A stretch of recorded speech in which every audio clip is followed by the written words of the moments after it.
जी बिल्कुल, इस वक्त मैं मौजूद हूँ सब्ज़ मंडी में। अगर मैं आपको दिखाता जाऊँ, यहाँ पर अनक्रोचमेंट शुरू हो चुकी है।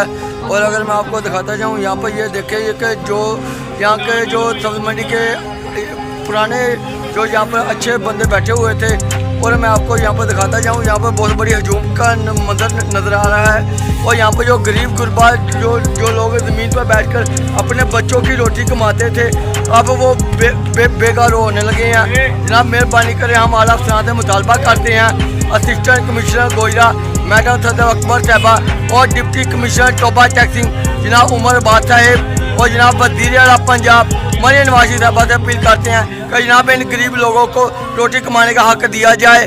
और ये जिनके एक घर में 8 बच्ची हैं, एक बीवी है, माँ बाप है, दवाई बच्चों की दूध पत्ती, और यहाँ पर घर का खर्चा निज़ाम पूरा नहीं हो रहा। जनाब मेहरबानी करें, ऐसा काम मत करें। अनक्रोचमेंट करनी है तो सही तरीके से करें। अगर मंडी उठानी है तो मंडी खाली करवा दें मुकम्मल तौर पर। मंडी यहाँ से उठाकर किसी और जगह पर शिफ्ट की जाए। Sheikh Ahmed, M1 news, Gujarat.